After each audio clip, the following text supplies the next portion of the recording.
Hello, I'm Ewan Malenfant from Gamma Sports. I'm the stringing machine technician for Gamma, and today we're going to be doing an unboxing video of a Gamma XLT stringing machine.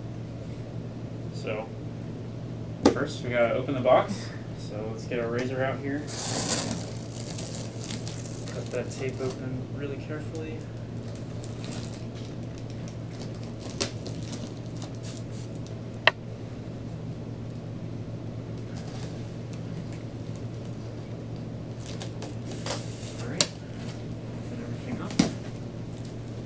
First thing you're going to see is lots of styrofoam protecting the machine.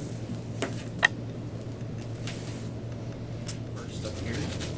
First thing you'll see when you start removing the styrofoam is some instructions for taking your machine out of the box and putting it back together. Next thing you'll see is your tray for holding your tools.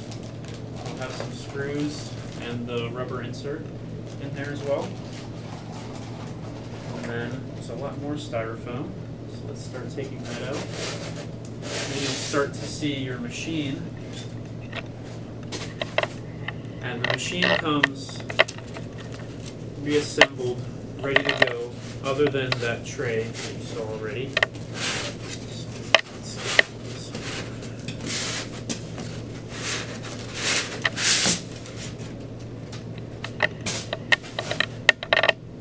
And now you can see your turntable and your tensioner and a box under the turntable there that's going to have all your string clamps and your tools that you'll need. And on the bottom of this machine, we can't see it yet, but there's a piece of plywood that kind of holds it steady in the box.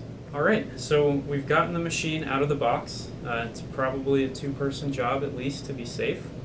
And you can see that there's lots of plastic, so let's start to take that off.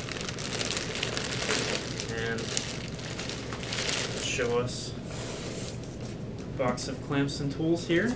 So we can go ahead and open that up.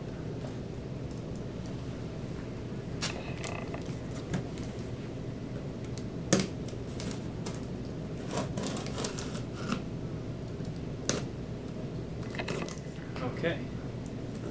So the first thing you'll see in here is your string clamps. Come with 2 string clamps, 5-teeth universal string clamps. These are good for tennis strings, racquetball, badminton, any racket sport where you're stringing a racket. These clamps are good to go.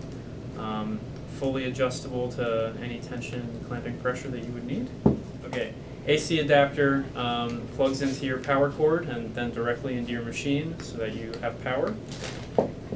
Also see some upgrades or some badminton frame support mounts that'll slide over your normal tennis frame support mounts for badminton rackets to keep them secure.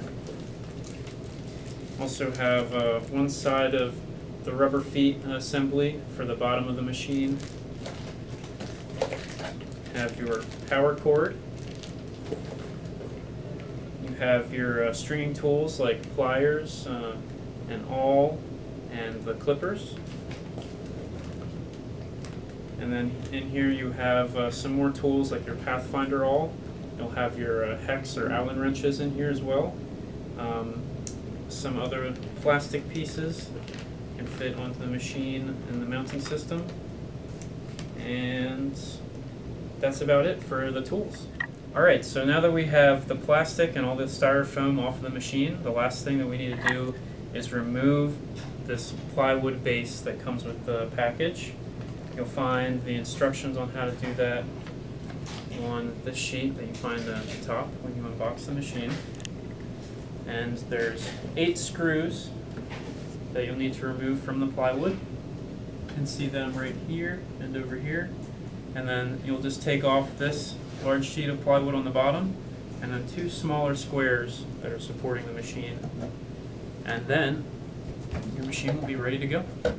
Okay, so now you've taken the plywood off the bottom of your machine and you're ready to attach the tray. So you can see that it clips on here and then screws in under the machine with these 3 screws right here. So now the last thing you'll need to attach is this set of rubber feet, and these will just go fit in right here. And then you'll use the same hex wrench that you just used to attach your tray. Okay, so now we've assembled the machine. We've taken our power cord and the AC adapter, plugged those into the machine, and now we can turn the machine on using the red switch that you'll find in the back of the tensioner.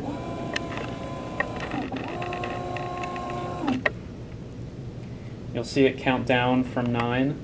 This is just the machine testing itself, making sure everything's working properly with the internal electronics. And you'll see this number right here tells you which memory setting you're on. So you have 9 different memory settings you can control using this button.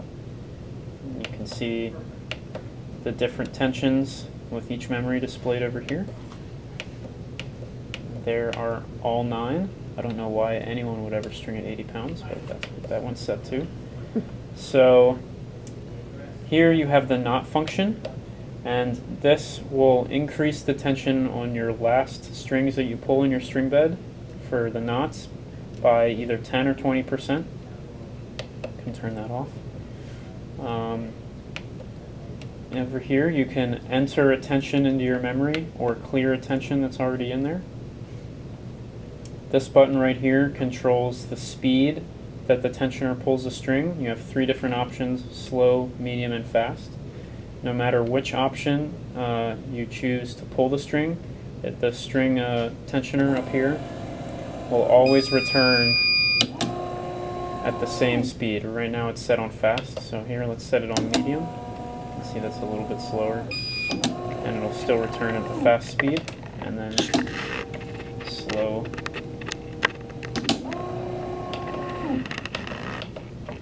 Okay, here you can control the tension reading in either pounds or kilograms.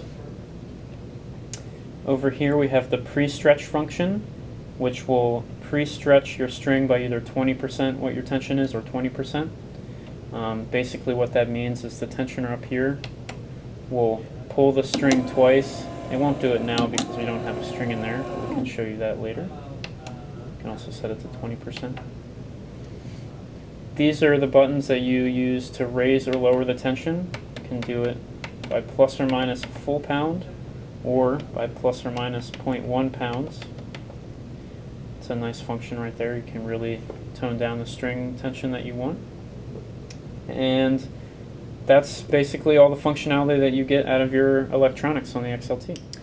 So now that you've familiarized yourself with the electronics and the functionality that you have on the box there, the tensioner, you can come over to the turntable. There's a few things going on here. First thing you'll see is the string clamps, or rather these are the base clamps without the string clamps. You can see how they lock in place pretty easily. These are our quick mount, quick action base clamps. And the string clamps just slide right in there. Very easy. Now you're all set. Right now the turntable is locked in place. You can control that with the brake box right in here. This lever will lock the turntable, and flipping it out releases the turntable so you can position it however you want. Up here is the 6-point mounting system for the racket suspension mount with our black V mounts. You'll see 3 knobs on either mounting stand. The outermost knobs control the placement of the suspension mounts, and the inner knobs control the frame supports on the 6 and 12 o'clock positions. So when you're mounting your racket, you'll want to move these outwards so you have enough room. Place the frame.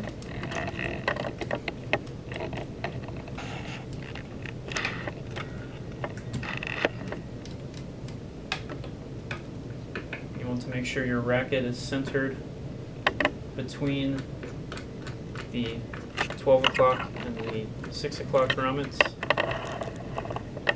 And you want to make sure that you tighten the 6 and the 9, or the 6 and the 12 o'clock positions first. And you just want those finger tight. You don't want to over tighten these and stretch your frame out. Just get them nice and snug. Next you'll do the 6-point frame supports. And just like with the 12 and 6 o'clock frame supports, you want to get these suspension mounts nice and snug on the racket, but not too tight. Just tightening with the tips of your fingers. And a good test to do is to grab the racket by the handle and just kind of shake it up and down, make sure it's locked in place, make sure it's not going anywhere. Just kind of tighten it a little bit more if you need to. And that's not going anywhere. So now you're ready to string. Okay, so we'll start by feeding in our mains.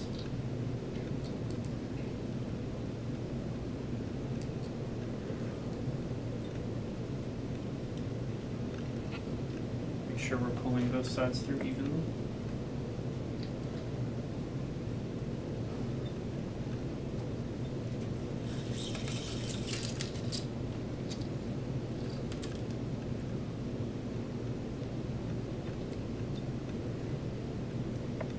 Then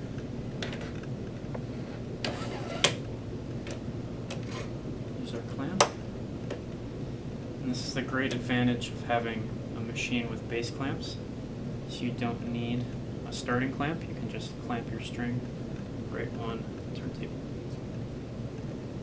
So now we can show you how the pre-stretch function works. So there I've set it for 10%. Now we're feeding in our first main, and you'll see it back and forth like that. Now we can clamp the first main.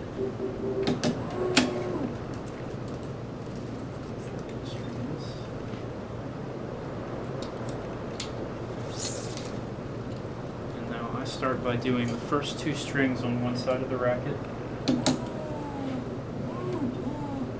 So that way I can get my second clamp really close to the frame for the first string. The other side.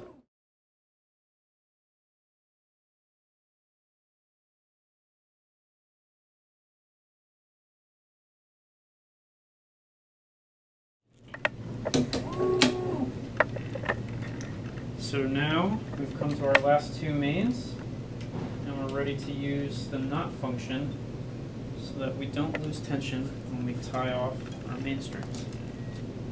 So it's very simple. Just hit that button, and you can preset it to be at either 10 or 20%.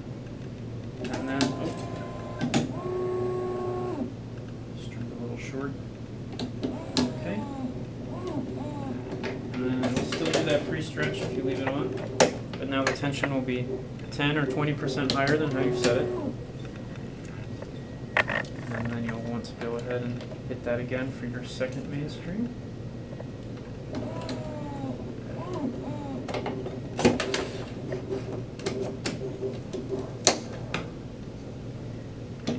And now you're ready to tie off your main.